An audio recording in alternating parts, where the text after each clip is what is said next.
Nous rénovons ta chambre d'enfant pour le bébé, a dit ma sœur, debout dans l'embrasure de ma porte avec des échantillons de peinture. J'avais 26 ans, je vivais encore chez mes parents, et payais un loyer mensuel de 1900 $ à mes parents. Où suis-je censé dormir, ai-je demandé. Papa a haussé les épaules, débrouille-toi, la famille s'agrandit. J'ai déménagé le soir même. L'audace du moment était à couper le souffle. J'étais là, une femme adulte payant près de 2000 $ chaque mois pour vivre dans ce que je pensais être un arrangement mutuellement bénéfique, et il m'expulsait nonchalamment pour faire de la place à une chambre de bébé. Qu'est-ce que vous comptiez me dire à ce sujet, exactement, ai-je réussi à demander, mes mains tremblant légèrement alors que je désignais la pièce qui avait été mon sanctuaire pendant plus d'une décennie. Emma s'est agitée, mal à l'aise, la main posée sur son ventre. On pensait que tu comprendrais. Je veux dire, tu n'es pas marié. Tu n'as pas d'enfant. Ce bébé a besoin d'une vraie chambre et cette pièce a la meilleure lumière naturelle. Le mépris désinvolte de ma vie, de mes besoins, de mes contributions à ce foyer m'a semblé être un coup physique. J'avais payé fidèlement mon loyer pendant les 2 dernières années, aidé avec les charges, fait les courses et entretenu la maison comme n'importe quel locataire responsable l'aurait fait. L'argent que je payais chaque mois était censé m'aider à économiser pour mon propre logement tout en contribuant équitablement aux dépenses du ménage.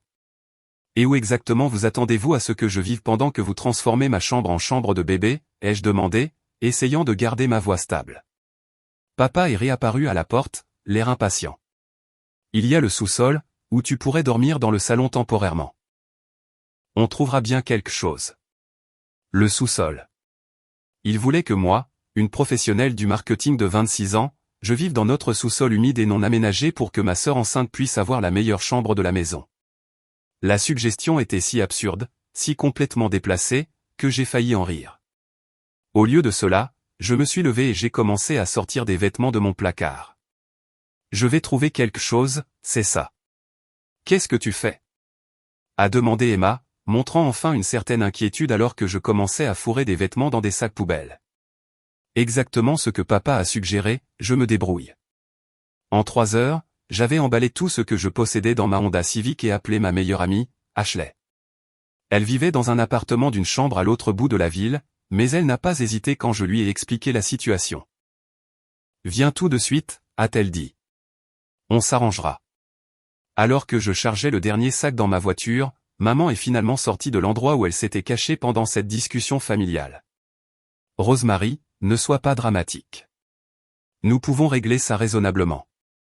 Raisonnablement? Je me suis retourné pour lui faire face, mon épuisement et ma peine débordant enfin. Vous voulez parler de ce qui est raisonnable? Parlons du fait que je vous ai payé 38 000 $ de loyer au cours des 2 dernières années. Parlons de ma contribution aux courses, aux charges et à l'entretien de la maison. Parlons de la raisonnabilité de me donner 0 préavis avant de me mettre à la porte de ma chambre. Le visage de maman a rougi. Nous ne te mettons pas à la porte. Nous réaménageons simplement l'espace temporairement. Pour combien de temps? Jusqu'à ce que le bébé obtienne son diplôme de fin de lycée? Je n'ai pas attendu de réponse. Je suis monté dans ma voiture et je suis parti de la maison que j'avais appelée mon foyer pendant 26 ans, les mains tremblant sur le volant. Ashley m'a accueilli dans son appartement avec du vin et des mouchoirs, me laissant pleurer sur son canapé pendant qu'elle préparait un lit sur le sol de son salon. Le lendemain matin, j'ai été réveillé par le téléphone d'Ashley qui sonnait. Elle a répondu d'une voix ensommeillée, puis s'est soudainement redressée. Rosemary, a-t-elle chuchoté en couvrant le téléphone. Il y a un entrepreneur chez tes parents qui demande le paiement pour des travaux de rénovation. J'ai arraché le téléphone de sa main. L'homme à l'autre bout du fil s'est présenté comme étant Jake Morrison de Morrison Construction. Il semblait confus et légèrement irrité. Je suis ici pour commencer la rénovation de la chambre de bébé à la résidence Henderson, a-t-il dit. Mais il semble y avoir une certaine confusion au sujet du paiement. La facture est de 28 000 $ et votre père me dit de vous contacter pour le chèque. 28 000 $. Le chiffre m'a frappé comme un coup physique. Je leur avais payé près de 40 000 $ de loyer et maintenant ils s'attendaient à ce que je finance en plus une rénovation de chambre de bébé élaborée. Je pense qu'il y a eu un malentendu, ai-je dit prudemment. Je ne suis pas responsable de ce paiement. Eh bien, quelqu'un doit l'être, a répondu Jake. J'ai une équipe ici et des matériaux en commande. C'est un projet important. J'ai raccroché et j'ai immédiatement appelé chez mes parents. Papa a répondu à la première sonnerie comme s'il attendait mon appel. « Rosemary, nous devons parler du coût de la rénovation », a-t-il dit sans préambule. « Absolument. » Je suis retourné à la maison familiale en moins d'une heure, l'esprit en ébullition avec des questions et un sentiment croissant d'appréhension. Quand je suis entré dans la cuisine, j'ai trouvé mes parents et Emma assis autour de la table comme une sorte de tribunal. L'entrepreneur, Jake, se tenait maladroitement près de la porte arrière, voulant clairement échapper au drame familial dans lequel il était tombé. « Assieds-toi, ma chérie », a dit maman en désignant la chaise vide. « Nous devons discuter des arrangements financiers. » Je suis resté debout, croisant les bras. Quels arrangements financiers? Je n'ai jamais été consulté pour une quelconque rénovation, et encore moins demandé de payer pour une. Papa a sorti un dossier rempli de papiers. Le fait est, Rosemary, que nous avons utilisé ton loyer pour diverses dépenses familiales au cours de la dernière année. Nous avons supposé que tu voudrais continuer à soutenir la famille, surtout avec l'arrivée du bébé. Les mots m'ont frappé comme un marteau. Que voulez-vous dire par dépenses familiales? Emma s'est agitée inconfortablement sur sa chaise, évitant mon regard. Maman s'est éclaircie la gorge et a commencé à sortir des reçus du dossier. Eh bien, il y avait la robe de mariée d'Emma, qui a coûté $4000, puis la compte pour la lune de miel, encore $6000. Nous les aidons avec les courses et les paiements de la voiture depuis qu'Emma ne travaille plus à plein temps à cause des nausées matinales. Je fixais les reçus étalés devant moi comme des preuves dans un procès. Mon loyer, l'argent que je pensais contribuer aux dépenses du ménage et m'aider à économiser pour mon propre logement, avait financé les choix de vie de ma sœur. Laissez-moi voir si j'ai bien compris, ai-je dit lentement. Vous avez pris mes $1900 chaque mois et les avez dépensés pour le mariage d'Emma et ses frais de subsistance, et maintenant vous voulez que je paie $28 000 pour la rénovation d'une chambre de bébé dans la pièce dont vous me mettez à la porte. Nous ne te mettons pas à la porte, a protesté papa. Nous agrandissons l'espace familial. En prenant ma chambre et mon argent. Emma a finalement pris la parole, sa voix faible. Je pensais que maman et papa payaient pour la rénovation. Je n'avais aucune idée qu'ils s'attendaient à ce que tu la couvres. C'était la première fissure dans le front uni, et je m'en suis emparé. Donc tu ne savais rien d'où venait l'argent pour ton mariage? Rien sur qui subventionnait ta vie depuis un an? Le silence d'Emma était une réponse suffisante. Jake l'entrepreneur s'est éclairci la gorge maladroitement. Écoutez, je ne veux pas me mêler des affaires de famille, mais j'ai besoin de savoir qui est responsable de cette facture. J'ai des permis, des matériaux commandés et une équipe programmée. Si le paiement n'est pas arrangé dans les 48 prochaines heures, il y aura des frais d'annulation et des complications juridiques. Papa s'est penché en avant. Rosemary a contribué au ménage et nous avons supposé qu'elle voudrait continuer à soutenir sa sœur pendant cette période importante. La manipulation était si flagrante, si parfaitement orchestrée, qu'un calme étrange s'est installé en moi. Ce n'était pas un malentendu ou une mauvaise communication. C'était un piège financier délibéré conçu pour m'extorquer de l'argent tout en me faisant sentir coupable de ne pas vouloir payer. Je veux voir chaque reçu, chaque relevé bancaire, chaque trace de l'endroit où mon loyer est allé au cours des 2 dernières années, ai-je dit. Le visage de maman est devenu pâle. Ce n'est pas nécessaire, ma chérie. Nous pouvons régler ça entre nous. Oh, c'est absolument nécessaire. Parce que ce que vous décrivez ressemble à de la fraude. Le mot flottait dans l'air comme de la fumée. Emma a eu un hoquet. Le visage de papa est devenu rouge et même Jake avait l'air mal à l'aise. C'est une accusation très grave, a dit papa, la voix tendue. Et prendre l'argent de quelqu'un sous de faux prétextes est un crime très grave, ai-je répondu. J'ai sorti mon téléphone et j'ai commencé à composer un numéro. Jake, je vais avoir besoin que vous suspendiez tout travail jusqu'à ce que nous résolvions cela. J'appelle mon avocat. Ton avocat? Maman s'est levée rapidement. Rosemary, il n'y a pas besoin d'avocat. Nous sommes une famille. La famille ne se vole pas, maman. La vérité, c'est que je n'avais pas d'avocat, mais je connaissais quelqu'un qui en avait un. Ashley travaillait dans une clinique d'aide juridique et elle m'avait donné les coordonnées d'un avocat spécialisé dans les droits des locataires la veille au soir. Alors que je composais le numéro, j'ai regardé les expressions de ma famille passer de la manipulation confiante à la panique véritable. Pendant que j'attendais que l'avocat réponde, Jake s'est approché de moi discrètement. « Mademoiselle Henderson, a-t-il dit, je ne sais pas ce qui se passe ici, mais je dirige une entreprise honnête. S'il y a une question sur le paiement ou l'autorisation de ces travaux, je dois le savoir maintenant. Il y a certainement une question, ai-je dit. En fait, je suis presque sûr que tout ce contrat a été signé sans l'autorisation de la personne qu'ils s'attendent à voir payer. Quand l'avocat a répondu, j'ai expliqué la situation rapidement.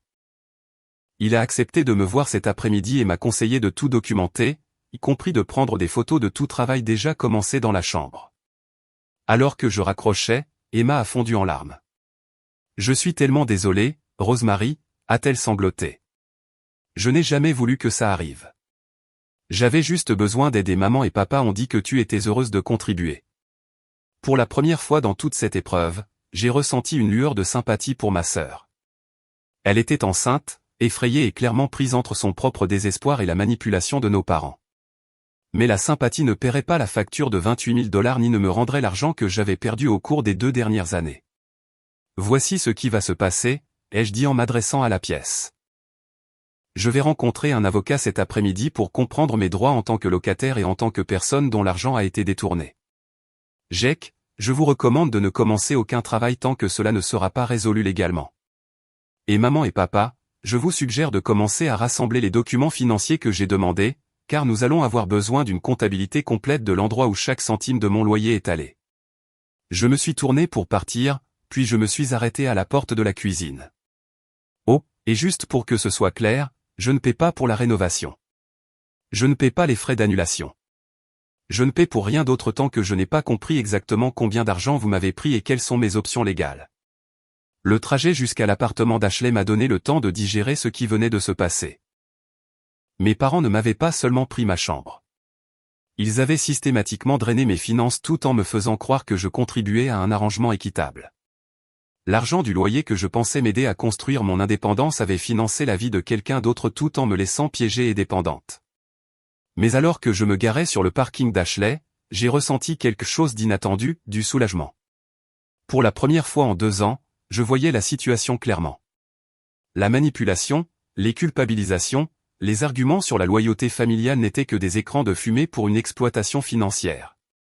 Et maintenant que je pouvais le voir, je pouvais me battre. Le bureau de l'avocate était un petit espace encombré au-dessus d'un café du centre-ville. Margaret Walsh était spécialisée dans les droits des locataires et les litiges financiers familiaux, selon son site web. Quand j'ai expliqué ma situation, elle s'est penchée en arrière dans son fauteuil et a secoué la tête.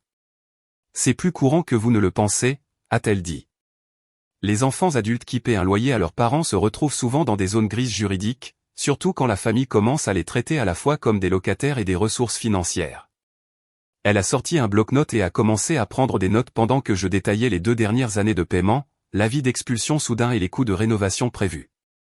La bonne nouvelle, c'est que vous avez payé un loyer régulièrement, ce qui vous établit comme une locataire avec certains droits. La mauvaise nouvelle, c'est que les arrangements financiers familiaux peuvent être compliqués à démêler légalement. Quelles sont mes options? Margaret a feuilleté ses notes. Eh bien, d'abord, nous devons établir si la rénovation a été contractée avec votre connaissance ou votre consentement. Si vos parents ont signé un contrat en s'attendant à ce que vous payiez sans votre autorisation, c'est problématique pour eux. Deuxièmement, nous devons déterminer si votre contrat de location comprenait des accords écrits sur la façon dont votre argent serait utilisé. J'ai réalisé avec une clarté désolante que tout avait été verbal. Pas de bail, pas d'accord écrit sur ce que mon loyer couvrait, aucune documentation sur ce à quoi j'avais droit en tant que locataire payant. Rien n'a été écrit, ai-je admis. Cela joue en fait en votre faveur, a dit Margaret. Sans bail écrit spécifiant le contraire, vous bénéficiez des protections standards des locataires. Ils ne peuvent pas simplement vous mettre à la porte sans préavis approprié, même pour des rénovations. Elle m'a tendu une carte de visite. Je vais rédiger une lettre de mise en demeure à envoyer à vos parents aujourd'hui. Elle exigera qu'ils arrêtent tout travail de rénovation dans votre chambre sans préavis approprié et processus légal. Je vais également demander une comptabilité complète de la façon dont votre loyer a été utilisé. Combien cela coûtera-t-il? Pour un cas comme celui-ci, je travaille généralement au pourcentage. Si nous récupérons de l'argent qui vous a été indûment pris, je prends un pourcentage. Sinon, vous ne payez que la consultation initiale et les documents. J'ai quitté le bureau de l'avocate avec le sentiment d'avoir enfin quelqu'un de mon côté. La lettre de mise en demeure serait livrée le lendemain matin, et Margaret m'avait conseillé de commencer à tout documenter, de sauvegarder les SMS, de conserver les reçus et de noter chaque conversation sur la situation. Quand je suis rentré à l'appartement d'Ashley, elle m'attendait avec de la nourriture chinoise à emporter et une bouteille de vin. « Comment ça s'est passé ?» a-t-elle demandé. J'ai expliqué la réunion pendant que nous mangions. Ashley a écouté attentivement, secouant parfois la tête avec incrédulité. « Je n'arrive pas à croire qu'il pensait pouvoir t'écraser comme ça, » a-t-elle dit. Mon téléphone a vibré avec un SMS d'Emma. « Pouvons-nous parler en privé, sans maman et papa ?»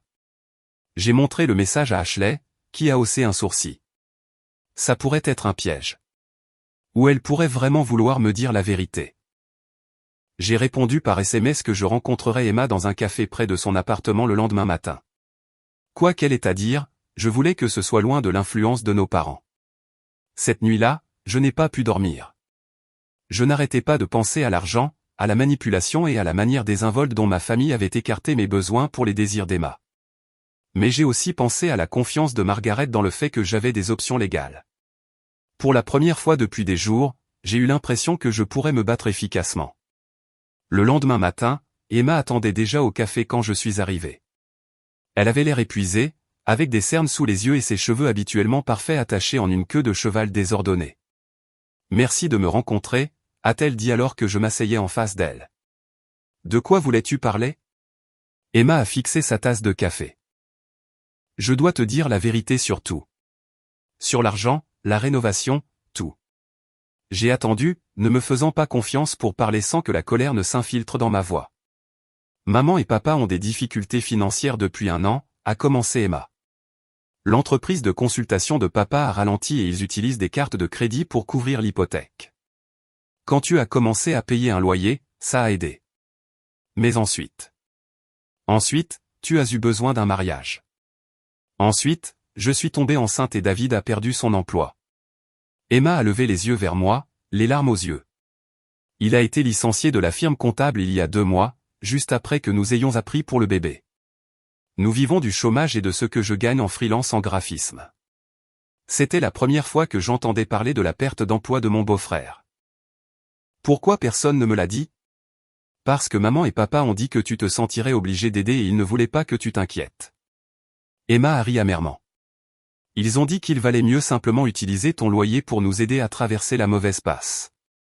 L'image devenait plus claire, et c'était encore pire que ce que j'avais pensé. Non seulement mes parents avaient détourné mon argent, mais ils l'avaient fait pour couvrir leurs propres problèmes financiers tout en aidant Emma et David à éviter les conséquences de leur situation. Donc la rénovation était l'idée de papa. Il a dit que ça tuerait 2 oiseaux d'une pierre, te faire déménager pour que nous puissions revenir vivre ici et économiser sur notre loyer, et créer un projet assez cher pour que tu doives continuer à contribuer financièrement au ménage. Je me suis senti physiquement malade. Tu es en train de me dire que tout ça était un coup monté. Je pense que papa y voyait une solution au problème de tout le monde. Tu serais motivé à trouver ton propre logement, nous aurions de l'aide pour les frais de subsistance et un endroit gratuit où rester, et maman et papa auraient un revenu stable de ton loyer plus tout ce que tu contribuerais à la rénovation. Sauf que je suis la seule à sacrifier quoi que ce soit dans cet arrangement. Emma a hoché la tête misérablement. J'ai réalisé ça hier quand tu es parti. J'ai été tellement concentré sur mes propres problèmes que je n'ai pas pensé à ce que cela te coûtait. Mon téléphone a vibré avec un SMS d'un numéro inconnu. C'est Jake Morrison, l'entrepreneur. J'ai reçu un avis juridique ce matin concernant l'arrêt des travaux chez vos parents. J'ai montré le message à Emma. Son visage est devenu pâle. Tu as pris un avocat. J'ai pris un avocat. Rosemary, s'il te plaît, ne pouvons-nous pas régler ça sans impliquer d'avocat? Maman et papa paniquent à propos des frais de justice. Ils auraient dû y penser avant de décider de commettre une fraude. Emma a tressailli au mot. Ce n'était pas de la fraude. C'était une mauvaise communication et de mauvaises décisions. Prendre l'argent de quelqu'un sous de faux prétextes est une fraude, Emma. Contracter des travaux et s'attendre à ce que quelqu'un d'autre paie sans sa connaissance est une fraude. Me faire croire que mon loyer allait aux dépenses du ménage alors qu'il finançait en fait ta vie est une fraude. Je me suis levé pour partir. Je suis désolé que toi et David ayez des difficultés. Je suis désolé que tu sois enceinte et effrayée, mais je ne suis pas responsable de régler vos problèmes en sacrifiant ma stabilité financière et mon avenir. Que se passe-t-il maintenant? A demandé Emma doucement. Maintenant, vous vous débrouillez pour gérer votre propre situation sans m'utiliser comme un distributeur de billets personnels. J'ai appelé Jake Morrison depuis le parking.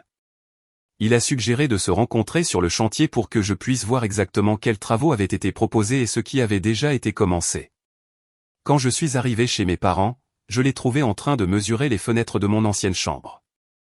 Mademoiselle Henderson, a-t-il dit, je dois dire que c'est la situation la plus étrange que j'ai rencontrée en 20 ans de construction. Comment ça? Eh bien, vos parents ont signé un contrat pour des travaux de rénovation importants, y compris des placards sur mesure, un nouveau revêtement de sol, des moulures couronnées, une rénovation complète de la salle de bain et des installations haut de gamme. Ce n'est pas juste peindre une chambre de bébé, c'est une rénovation de suite de luxe. J'ai regardé autour de ma chambre d'enfant, qui avait déjà été vidée de ses meubles et avait des trous dans les murs là où les travaux électriques avaient commencé. Pour une valeur de 28 000 $. En fait, le contrat total est de 32 000 $. 28 000 $ n'était que la compte initiale. 32 000 $. Mes parents avaient prévu de m'extorquer 32 000 $ pour rénover une chambre dont ils me mettaient à la porte, créant une chambre de bébé de luxe pour l'enfant de ma sœur pendant que j'étais censé vivre au sous-sol. Monsieur Morrison, ai-je dit, je pense que vous devez savoir que je n'ai jamais autorisé ces travaux, que je n'ai jamais accepté de les payer, et que je n'ai même jamais su qu'ils étaient prévus avant la signature des contrats. Jake a posé son maître ruban. Vous êtes en train de me dire que vos parents se sont engagés dans une rénovation de 32 000 $ et ont simplement supposé que vous paieriez? C'est exactement ce que je vous dis. Il a sifflé doucement. Mademoiselle Henderson, je ne sais pas quel genre de dynamique familiale sont en jeu ici, mais d'un point de vue commercial, j'ai besoin que quelqu'un assume la responsabilité légale de ce contrat. Si vos parents ne peuvent pas payer et que vous n'êtes pas autorisé à payer, je suis face à une perte importante. Que se passerait-il si le contrat était annulé? À ce stade, avec les permis retirés et les travaux commencés, les frais d'annulation s'élèveraient à environ 8 000 $, plus je devrais facturer les matériaux déjà commandés et les travaux terminés. J'ai pensé aux larmes d'Emma, à la panique de mes parents et aux conseils juridiques que j'avais reçus. Puis j'ai pensé aux 38 000 $ de loyer qui avaient financé les choix d'autres personnes tout en me laissant piégée et financièrement dépendante. Monsieur Morrison, ai-je dit, et si je vous disais que j'ai peut-être une proposition différente à vous faire? Jake Morrison semblait intrigué alors que j'expliquais ma situation plus en détail. Je lui ai parlé de l'utilisation non autorisée de mon loyer, de l'absence de consultation sur la rénovation et de l'attente qu'on me fasse payer pour des travaux que je n'avais jamais approuvés. C'est certainement un imbroglio juridique, a-t-il dit. Mais à quel genre de proposition pensez-vous? Je travaille dans le marketing. J'ai remarqué que votre camion n'a aucune marque d'entreprise et que vous ne semblez pas avoir une grande présence en ligne.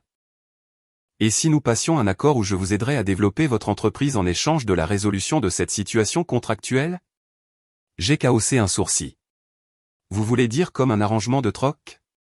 Quelque chose comme ça.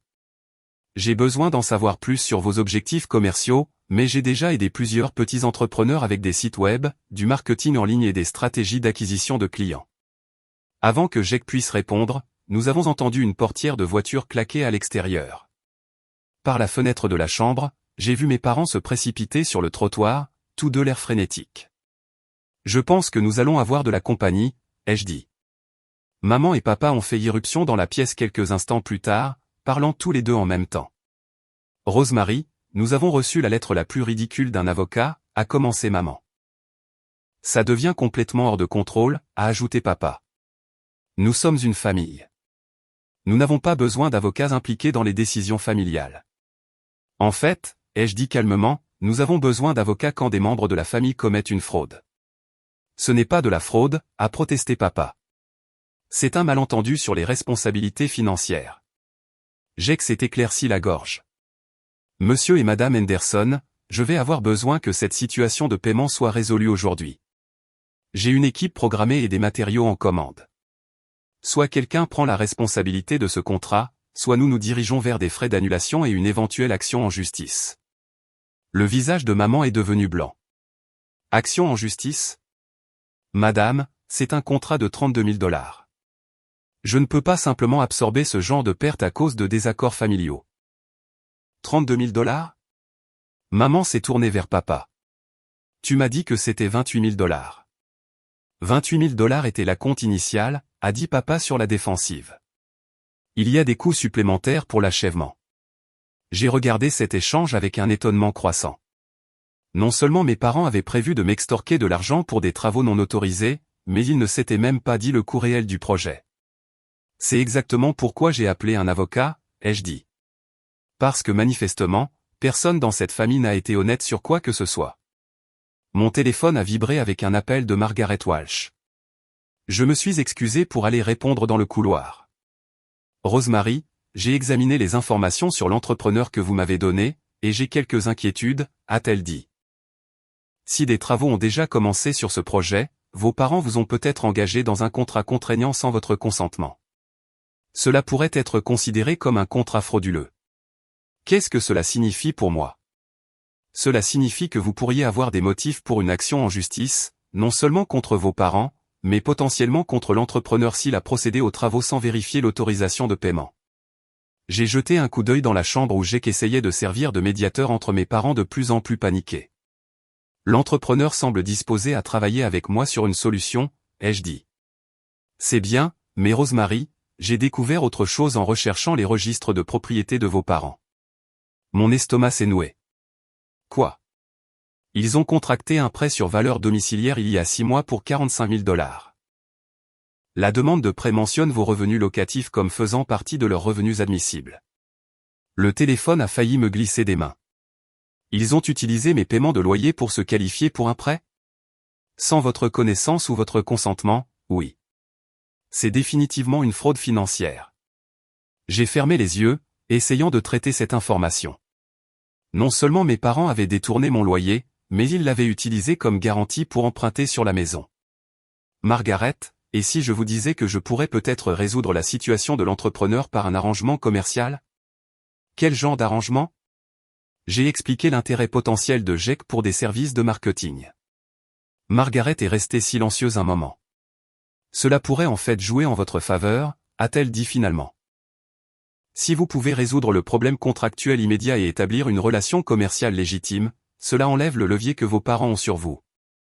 De plus, si vous êtes financièrement indépendante, cela renforce votre position face à l'argent qu'ils ont pris. Quand je suis retourné dans la chambre, j'ai trouvé mes parents et Jake en pleine discussion animée. Emma était apparemment arrivée pendant que j'étais au téléphone et était assise par terre en pleurant. Que se passe-t-il, ai-je demandé. Ta sœur vient de nous parler de la situation professionnelle de David, a dit maman. Nous n'avions aucune idée que les choses allaient si mal pour eux financièrement. C'était le comble. Mes parents, qui avaient systématiquement drainé mes finances pour soutenir la situation d'Emma, faisaient semblant d'être surpris d'apprendre les problèmes financiers qu'ils avaient aidé à dissimuler. En fait, ai-je dit, je pense qu'il est temps que tout le monde arrête de faire semblant de ne pas savoir ce qui se passe. Je leur ai parlé du prêt sur valeur domiciliaire, de l'utilisation frauduleuse de mes revenus locatifs et des conséquences juridiques potentielles de la passation de contrats de travaux sans autorisation. À chaque révélation, les expressions de la famille devenaient plus tendues. Emma a levé les yeux du sol. Vous avez contracté un prêt sur la maison en utilisant l'argent du loyer de Rosemary? Nous avions besoin de capital pour aider avec ta situation et quelques autres dépenses, a dit papa sur la défensive. Quelles autres dépenses, ai-je demandé. Maman et papa ont échangé des regards. Finalement, maman a parlé. Nous prévoyons de vendre la maison et de déménager dans un condo. La rénovation était censée augmenter la valeur de la propriété pour que nous puissions obtenir un meilleur prix. La dernière pièce du puzzle s'est mise en place. Mes parents n'avaient pas seulement pris mon argent pour aider Emma, ils l'avaient utilisé pour financer une rénovation de maison qui leur serait financièrement bénéfique lorsqu'ils vendraient la propriété. Alors, laissez-moi voir si j'ai bien compris, ai-je dit. Vous avez pris mon loyer pour financer le mariage d'Emma et ses frais de subsistance, tout en l'utilisant comme garantie pour un prêt destiné à payer des rénovations qui augmenteraient la valeur d'un bien dans lequel je n'ai aucune participation. Et ensuite, vous vous attendiez à ce que je paie 32 000 $ supplémentaires pour une chambre de bébé de luxe dans une maison que vous prévoyez de vendre. Le silence dans la pièce était assourdissant. Jake Morrison s'est éclairci la gorge. Mademoiselle Henderson, à propos de cette proposition commerciale que vous avez mentionnée. Je pense que nous devons parler. J'ai passé les 2 heures suivantes avec Jake dans un café à discuter de ses objectifs commerciaux et de mes compétences en marketing. Il s'est avéré que Morrison Construction fonctionnait principalement par recommandation depuis 20 ans, mais Jake était prêt à se développer et à moderniser son approche. J'ai les compétences et la réputation, a-t-il dit, mais je ne comprends rien aux médias sociaux, aux avis en ligne ou au marketing numérique. La plupart de mes concurrents ont des sites web et une présence en ligne qui me font passer pour quelqu'un coincé dans le passé. J'ai sorti mon ordinateur portable et je lui ai montré des exemples de campagnes marketing que j'avais développées pour d'autres petites entreprises. Jake était particulièrement intéressé par une étude de cas où j'avais aidé une entreprise de plomberie à tripler sa clientèle en 18 mois grâce à de la publicité en ligne ciblée et à la gestion de la réputation. Combien coûterait quelque chose comme ça, a-t-il demandé. Pour un forfait marketing complet comprenant le développement de sites web, la gestion des médias sociaux, la publicité en ligne et la gestion de la réputation, je facture généralement entre 15 000 et 25 000 $ pour la première année, selon l'envergure. Jake s'est penché en arrière dans son fauteuil. Et vous pensez que cela pourrait m'aider à développer considérablement l'entreprise? Je pense que cela pourrait transformer votre entreprise. La construction est un domaine concurrentiel, mais la plupart des entrepreneurs sont nuls en marketing. Ceux qui investissent dans un marketing professionnel ont tendance à dominer leur marché. Voici ce que je pense, a dit Jake. Le contrat de vos parents est de 32 000 $. Si vous me fournissez un forfait marketing complet d'une valeur équivalente, je considérerai le contrat comme rempli et votre famille sera libérée de son obligation de paiement. C'était une solution élégante. Je fournirais des services d'une valeur équivalente au contrat, mes parents seraient libérés de leur obligation financière, et je gagnerais un client potentiellement lucratif à long terme. Il y a une condition, ai-je ajouté. Je veux un contrat séparé avec vous pour des services de marketing continu une fois le forfait initial terminé. Je pense que nous pourrions construire quelque chose de très réussi ensemble. Jake a tendu la main. Marché conclu. Mais j'aurais besoin de voir une proposition formelle avec des livrables et des délais. Je peux vous la fournir d'ici demain matin. Quand je suis retourné chez mes parents, j'ai trouvé une scène très différente de celle que j'avais laissée. Emma était partie et mes parents étaient assis à la table de la cuisine, entourés de documents financiers et l'air défait. Où est Emma, ai-je demandé. Elle est rentrée chez elle, a dit maman doucement. Elle et David vont trouver leur propre solution de logement sans nous impliquer. Tant mieux pour eux. Papa a levé les yeux d'une pile de factures. Rosemary, nous devons parler de la situation financière. Oui, nous le devons. Je me suis assise en face d'eux et j'ai expliqué l'arrangement que j'avais trouvé avec Jake. Leur soulagement était visible, mais je n'avais pas fini. Maintenant, nous devons parler des 38 000 $ de loyer que vous avez détournés au cours des 2 dernières années. Ce n'était pas un détournement, a protesté papa faiblement. Tu vivais ici, tu contribuais au ménage. Contribuer au ménage, ce serait payer les charges, les courses et l'entretien. Payer pour le mariage d'Emma, subventionner ses frais de subsistance et financer les améliorations de votre maison tout en étant censé vivre au sous-sol, ce n'est pas contribuer au ménage. C'est être exploité financièrement. J'ai sorti la documentation que Margaret avait préparée. Selon mon avocate, utiliser mes revenus locatifs comme garantie pour votre prêt sur valeur domiciliaire sans ma connaissance constitue une fraude. Contracter des travaux de rénovation et s'attendre à ce que je les paie sans autorisation est également une fraude. Maman a commencé à pleurer. Nous n'avons jamais voulu que ça aille aussi loin. Nous essayons juste d'aider Emma à traverser une période difficile. Avec mon argent, à mon insu et sans mon consentement. Que veux-tu de nous? A demandé papa. Je veux le remboursement intégral de l'argent qui a été utilisé à des fins autres que des dépenses ménagères légitimes. Selon mes calculs, cela représente environ 26 000 $. Le visage de papa est devenu rouge. Nous n'avons pas ce genre d'argent. Alors vous devrez trouver comment l'obtenir, tout comme vous vous attendiez à ce que je trouve comment payer la rénovation de la chambre de bébé. Je me suis levé pour partir. Je vous donne 30 jours pour élaborer un plan de remboursement. Si nous ne parvenons pas à un accord, mon avocate intentera une action civile pour le recouvrement des fonds plus les dommages et intérêts. Rosemary, s'il te plaît, appelez des mamans, nous sommes une famille. Ne pouvons-nous pas régler ça sans menace de poursuite judiciaire? Nous sommes une famille quand vous avez besoin de mon argent, ai-je dit. Mais quand j'ai besoin d'un endroit où vivre ou d'avoir mon mot à dire sur des décisions financières majeures qui m'affectent, soudain, je ne suis qu'une locataire qui doit se débrouiller toute seule. Je les ai laissés à la table de la cuisine et je suis allé chercher le reste de mes affaires dans le garage. Alors que je rangeais la dernière boîte dans ma voiture, Emma est arrivée dans l'allée. « Rosemary, attends. » a-t-elle appelé en sortant de sa voiture. « Je dois te dire quelque chose. »« Quoi encore ? » ?»« David et moi avons parlé et nous voulons te rembourser l'argent que maman et papa ont utilisé pour nous aider. Ça prendra peut-être du temps, mais nous trouverons un moyen. » C'était inattendu. « Emma, tu n'es pas obligée. »« Si, je le suis. » David était furieux quand je lui ai raconté toute l'histoire. Il n'avait aucune idée que ton loyer était utilisé pour subventionner notre vie. Il a dit que c'était pratiquement du vol, et il a raison.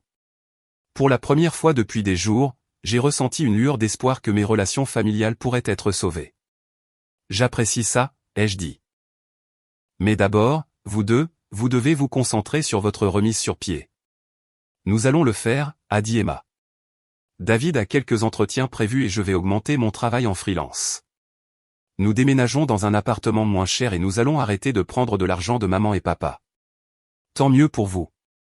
Emma a baissé les yeux. Je suis aussi désolé pour la situation de la chambre.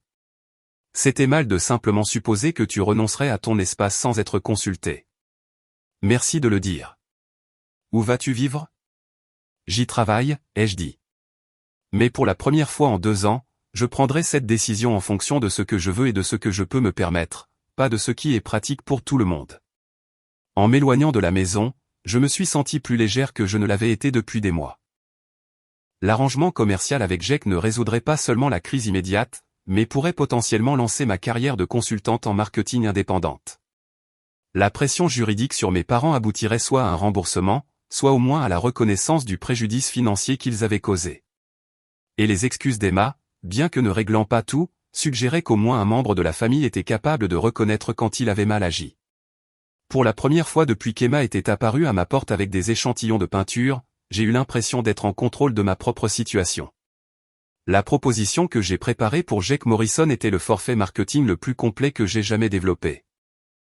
J'ai inclus la conception et le développement de sites web, l'optimisation pour les moteurs de recherche, la stratégie et la gestion des médias sociaux, les campagnes publicitaires en ligne, la gestion de la réputation, les supports de marque, ainsi qu'une année de consultation et de soutien continu. Lorsque je la lui ai présentée le lendemain matin, il a sifflé d'admiration. « C'est un travail impressionnant », a-t-il dit en feuilletant le calendrier détaillé et les livrables. Je n'avais aucune idée que le marketing pouvait être aussi stratégique. La plupart des propriétaires de petites entreprises ne le savent pas, ai-je dit. Ils pensent que le marketing consiste simplement à mettre une annonce dans l'annuaire téléphonique ou à avoir une page Facebook.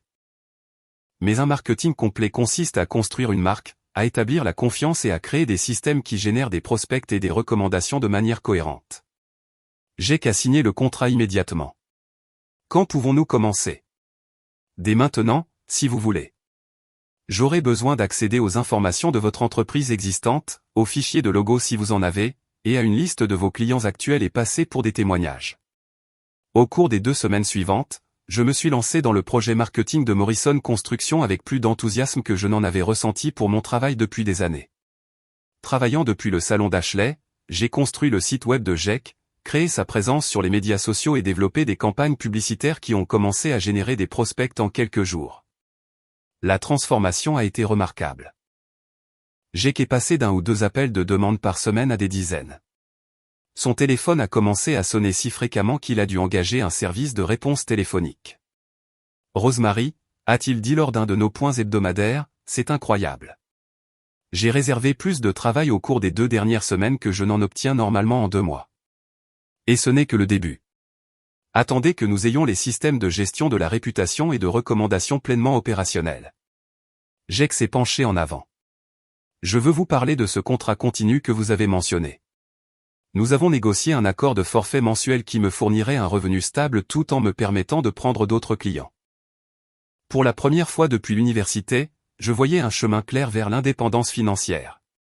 Le succès avec l'entreprise de Jake m'a également donné un avantage dans d'autres domaines de ma vie. Lorsque Margaret Walsh a appelé pour discuter de la situation avec mes parents, j'étais dans une position beaucoup plus forte. Comment la famille réagit-elle au délai de 30 jours, a-t-elle demandé. Il se démène, ai-je dit. Papa a appelé des investisseurs potentiels pour son entreprise de conseil et maman a cherché des emplois à temps partiel. Je pense que la réalité de devoir rembourser l'argent les frappe enfin. Et votre sœur? Emma et David vont en fait mieux. Il a reçu une offre d'emploi d'un petit cabinet comptable et elle a décroché plusieurs nouveaux clients en freelance. Ils ont déménagé dans un appartement plus petit et semblent déterminés à gérer leurs propres finances. C'est bien. On dirait que le fait de fixer des limites a forcé tout le monde à prendre ses responsabilités. Margaret avait raison. En refusant de continuer à être le filet de sécurité financier de la famille, j'avais forcé tout le monde à affronter l'insoutenabilité de leurs arrangements. Une semaine avant la fin du délai de 30 jours, mes parents ont demandé à me rencontrer.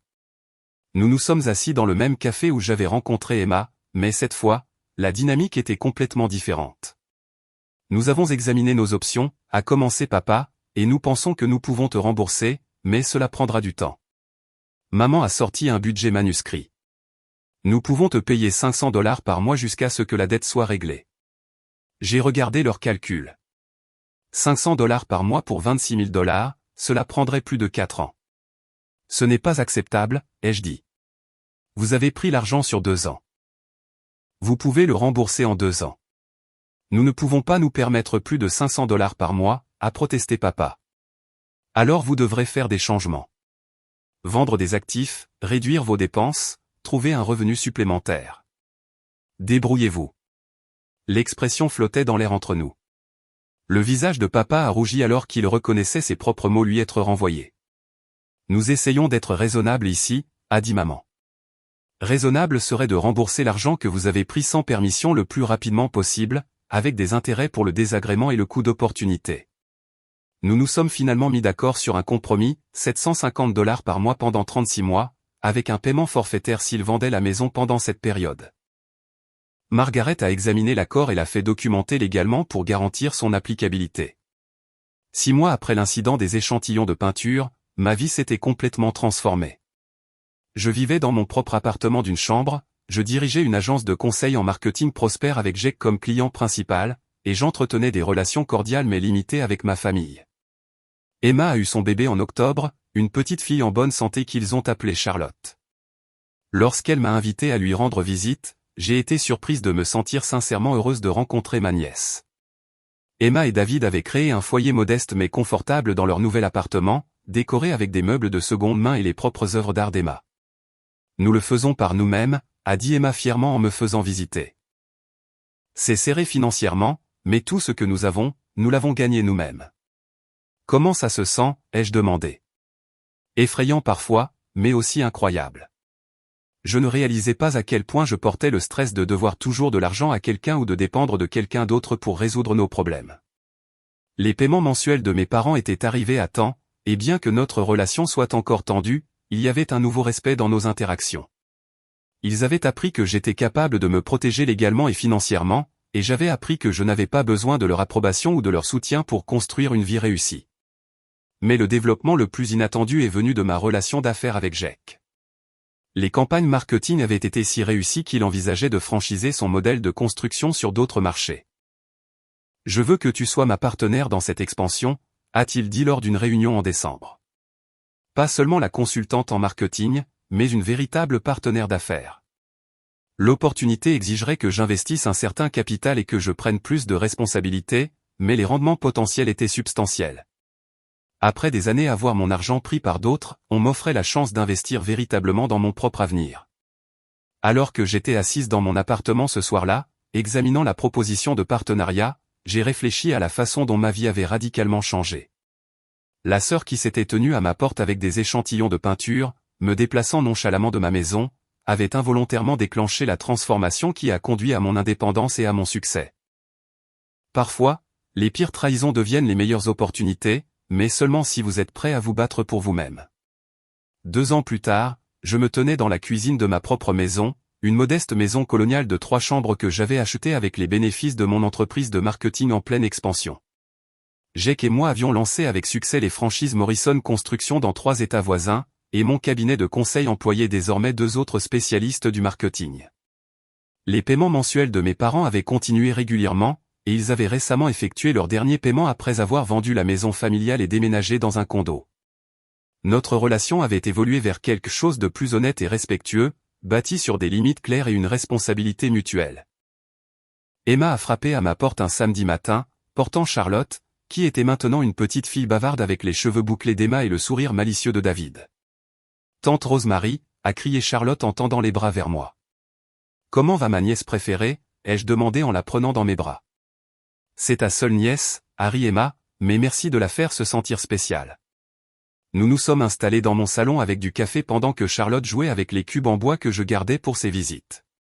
Emma a regardé autour de la maison, admirant les planchers de bois franc, la cuisine rénovée visible par l'embrasure de la porte, et les grandes fenêtres qui remplissaient l'espace de lumière naturelle.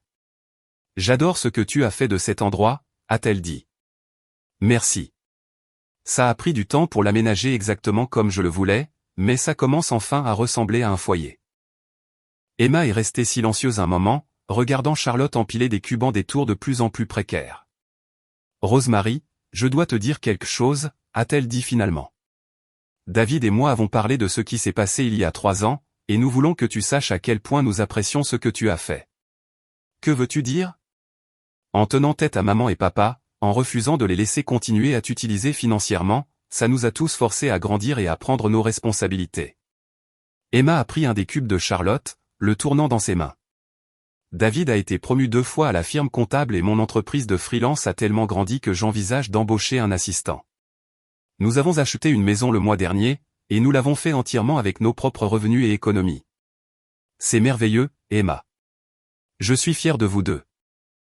Le fait est que, si tu n'avais pas forcé le problème, nous serions peut-être encore dépendants de l'aide financière de maman et papa. Nous n'aurions peut-être jamais appris que nous étions capables de construire notre propre vie. Charlotte m'a apporté une de ces tours de cubes, l'air fier de son exploit architectural. Très impressionnant, lui ai-je dit. Tu es une sacrée bâtisseuse. Comme oncle Jake, a-t-elle demandé. Charlotte avait rencontré Jake plusieurs fois et était fascinée par ses histoires de chantier. Peut-être même meilleur qu'oncle Jake, ai-je dit, la faisant glousser. Emma a souri. Elle adore venir ici. Tu as créé quelque chose de vraiment spécial, Rosemary. Ce n'était pas facile, ai-je dit. Il y a eu des moments où je me demandais si me battre valait la peine d'endommager les relations familiales. Mais tu ne les as pas endommagées, a dit Emma. Tu les as rendues honnêtes. Maman et papa ont dû faire face aux conséquences de leurs actions, et David et moi avons dû apprendre à résoudre nos propres problèmes. Tout le monde est plus fort maintenant. Mon téléphone a vibré avec un SMS de Jake, réunion de partenariat déplacée à lundi. Dîner de célébration ce soir pour avoir décroché le contrat de Pennsylvanie. J'ai montré le message à Emma. L'entreprise de Jake a tellement grandi que nous nous étendons en Pennsylvanie. Ça a été un parcours incroyable. Penses-tu parfois à ce qui se serait passé si tu avais simplement accepté de payer la rénovation de la chambre de bébé? A demandé Emma. Parfois. Je serais probablement resté piégé dans ce cycle de dépendance financière, regardant mes économies disparaître pendant que tout le monde profitait de mon travail. Charlotte était passée à l'arrangement de ses cubes en rangées précises, créant ce qui semblait être une ville miniature. « Regarde, maman, a-t-elle dit à Emma, j'ai fait des maisons pour tout le monde. » Tout le monde a sa propre maison, a convenu Emma. C'est parfait, ma chérie. Après le départ d'Emma et Charlotte, j'ai traversé ma maison, appréciant la satisfaction tranquille de posséder quelque chose qui était entièrement à moi. Les paiements hypothécaires, les décisions d'entretien, les choix de décoration étaient tous à moi. Personne ne pouvait se tenir à ma porte et annoncer nonchalamment que mon espace était réaffecté pour les besoins de quelqu'un d'autre. Ce soir-là, Jake et moi avons célébré l'expansion en Pennsylvanie dans un restaurant du centre-ville. Au dîner, il m'a parlé de ses plans pour la prochaine phase de croissance de l'entreprise. J'ai réfléchi à ta suggestion d'un modèle de service à domicile complet, a-t-il dit. Construction, rénovation, entretien, aménagement paysager, tout sous une seule marque. Ce serait une expansion significative, ai-je dit, mais les études de marché le soutiennent. Les propriétaires veulent une entreprise de confiance qu'ils peuvent appeler pour n'importe quel besoin immobilier. Serais-tu intéressé à diriger le marketing et les opérations pour quelque chose d'aussi ambitieux? L'opportunité signifierait abandonner le travail de consultation et se concentrer entièrement sur la construction de cette entreprise avec Jake. C'était une grande décision, mais le potentiel de créer quelque chose de substantiel était excitant. Laisse-moi y réfléchir, ai-je dit. Mais je suis définitivement intéressé. En rentrant chez moi ce soir-là, j'ai pensé au parcours depuis ce moment dans ma chambre d'enfant jusqu'à la discussion de ce soir sur l'expansion de l'entreprise. La sœur qui m'avait déplacé avec des échantillons de peinture avait sans le savoir déclenché une série d'événements qui ont conduit à des opportunités que je n'aurais jamais découvertes autrement. Mais la vraie transformation n'avait pas été externe. La maison, l'entreprise, l'indépendance financière étaient tous les symptômes d'un changement plus profond, apprendre à me valoriser assez pour exiger un traitement équitable des autres. Pendant des années, j'avais privilégié l'harmonie familiale au détriment de mon bien-être personnel, en supposant que ma responsabilité était de rendre tout le monde heureux. La confrontation des échantillons de peinture m'a forcé à reconnaître que les gens qui se soucient vraiment de vous ne vous demandent pas de sacrifier votre sécurité pour leur convenance. Fixer des limites avait été inconfortable au début. Il y a eu des dîners de famille où les conversations semblaient tendues, des vacances où les anciennes dynamiques étaient perturbées, et des moments où je me demandais si me défendre valait le conflit temporaire. Mais les résultats parlaient d'eux-mêmes. Emma et David avaient construit une vie stable et indépendante. Mes parents avaient appris à vivre selon leurs moyens et à me traiter comme une égale plutôt que comme une ressource financière. Et j'avais découvert des capacités et des opportunités que des années de complaisance avaient gardées cachées. La leçon la plus importante avait été de reconnaître la différence entre soutenir la famille et permettre le dysfonctionnement. Le vrai soutien aide les gens à développer leur propre force et leur indépendance. Permettre le dysfonctionnement signifie absorber les conséquences des mauvaises décisions des autres tout en les empêchant d'apprendre et de grandir. Parfois, les personnes qui devraient nous protéger sont celles dont nous avons besoin de protection, mais fixer des limites et se défendre peut transformer la manipulation en opportunité et créer l'indépendance que vous ne saviez jamais avoir besoin. 3 semaines plus tard, j'ai signé l'accord de partenariat avec GEC pour lancer notre entreprise complète de services à domicile. C'était comme la prochaine étape parfaite d'un voyage qui avait commencé avec des échantillons de peinture et une annonce désinvolte que mon espace était pris.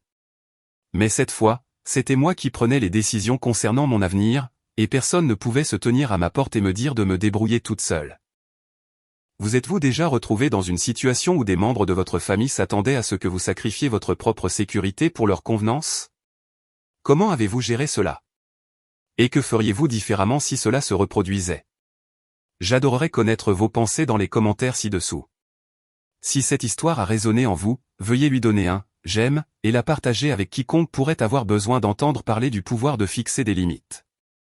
N'oubliez pas de vous abonner pour plus d'histoires sur la transformation des défis de la vie en opportunités de croissance et d'indépendance. Merci d'avoir écouté mon histoire et j'espère qu'elle vous encouragera à vous défendre lorsque les personnes les plus proches de vous oublient de valoriser votre bien-être.